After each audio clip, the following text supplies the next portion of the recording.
The clock struck midnight, and as I stood on the platform, the air was unnaturally still.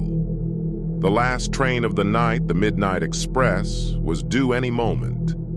I had heard rumors about it, whispers from the locals about strange occurrences and passengers who were never seen again.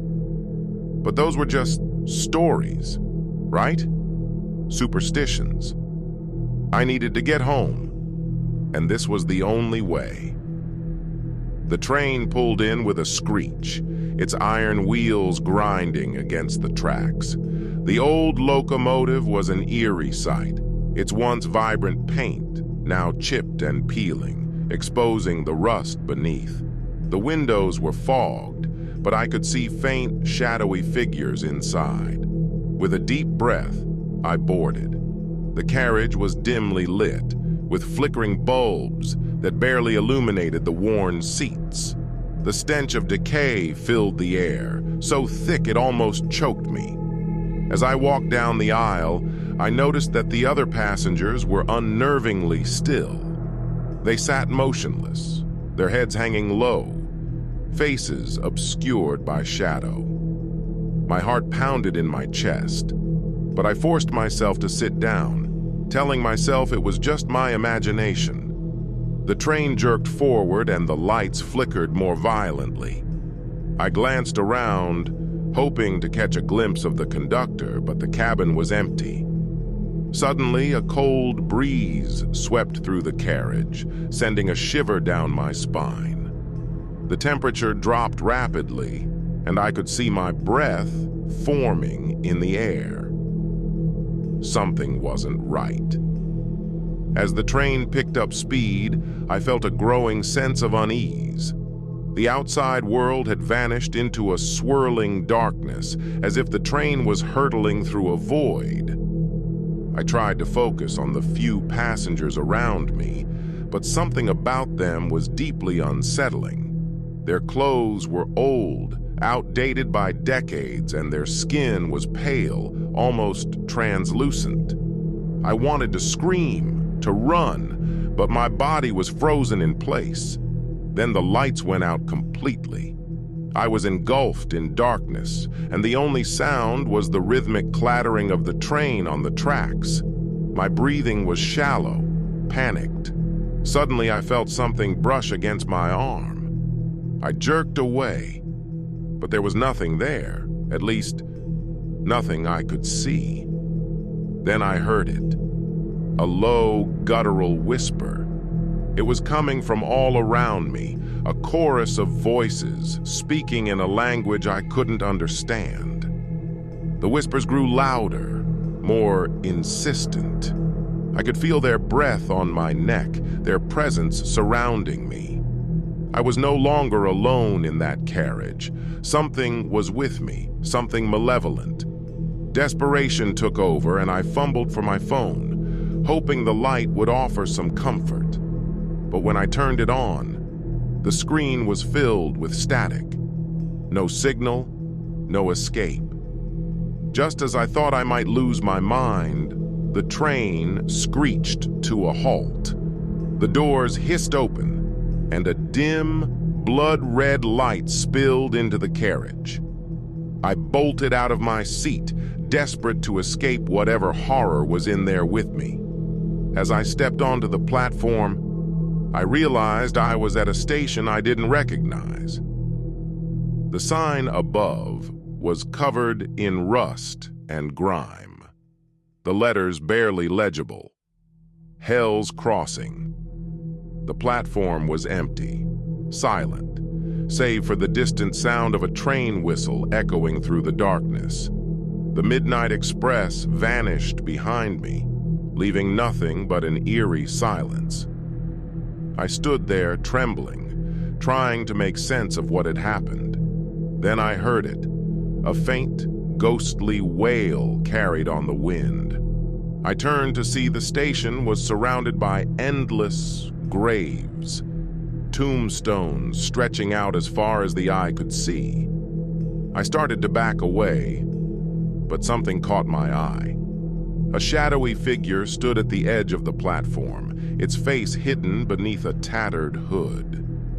It raised a skeletal hand, pointing directly at me. Panic surged through me, and I ran as fast as I could through the fog, the whispers chasing me all the way. I never looked back. I don't know how I made it out of there.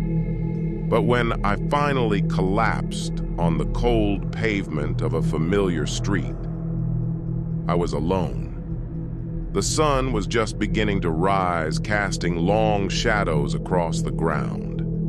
The nightmare was over, but the memory of that night still haunts me. Now, I hear the Midnight Express's whistle in the dead of night, a chilling reminder that there are places we were never meant to go. And sometimes, those places come looking for us.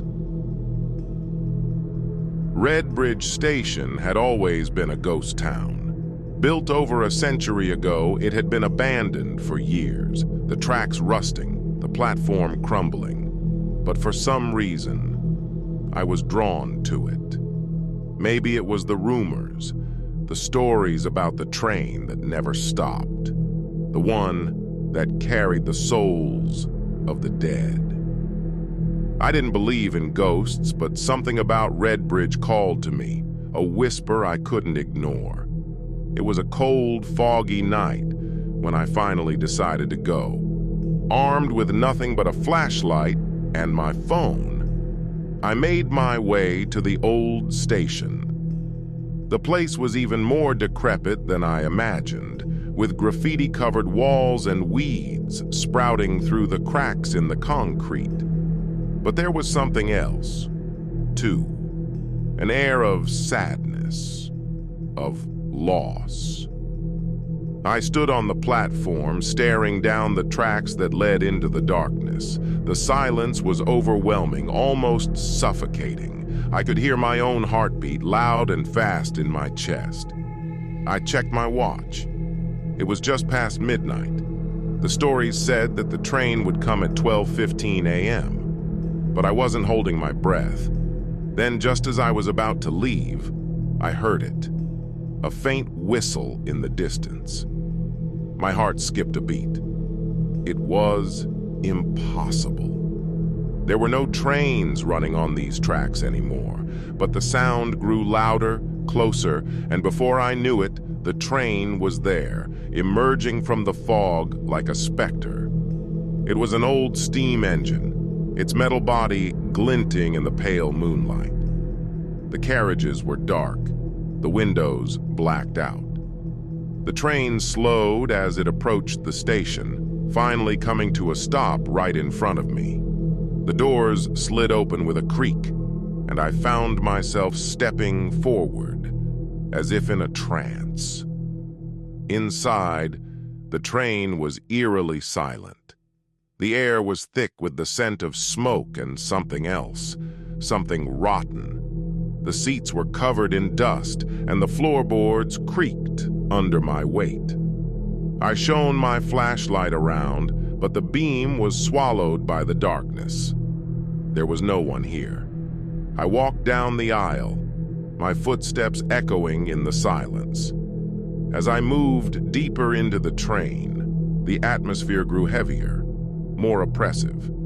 The shadows seemed to shift and move on their own, twisting into shapes that made my skin crawl. I kept walking, my mind telling me to turn back, but my body refusing to listen. Then I saw them. Figures sitting in the seats, their heads bowed, their bodies still. They were dressed in old-fashioned clothes, their faces hidden in the darkness. My flashlight flickered, and for a moment, I thought I saw their eyes, empty hollow sockets staring back at me. Panic set in, and I turned to run, but the door at the end of the carriage slammed shut, trapping me inside. The train lurched forward, throwing me off balance. I stumbled, catching myself on one of the seats, and when I looked up, the figures had moved. They were all staring at me now, their eyes glowing faintly in the darkness. I backed away, my breath coming in short, panicked gasps. The train was moving faster now, the outside world a blur of shadows. The figures began to move, slowly at first, then faster, as if drawn to me. I could hear their whispers, low and unintelligible, filling my mind with a growing sense of dread. I tried to open the door, but it wouldn't budge. The figures were closing in, their hands outstretched, their eyes burning with a ghostly light. I screamed, banging on the door, but there was no escape. Then the train screeched to a halt. The door flew open and I was thrown out onto the platform. I hit the ground hard, the breath knocked out of me. When I looked up, the train was gone, vanished into the night. I was back at Redbridge Station, the fog thick around me. But something was different. The platform was no longer crumbling, the tracks no longer rusted. The station was new, pristine, as if it had been rebuilt overnight. I stood up, my body aching, and looked around. The figures were there, standing on the platform, watching me with their hollow eyes. I backed away, but they didn't follow. They just stood there, silent and still, as if waiting for something. I ran as fast as I could, away from Redbridge, away from the ghosts that haunted it. But I can still feel their eyes on me, watching, waiting. And sometimes, late at night, I hear that whistle in the distance, a reminder that the train is still out there, and it's only a matter of time before it comes back for me. I never believed in ghosts, but now I know better.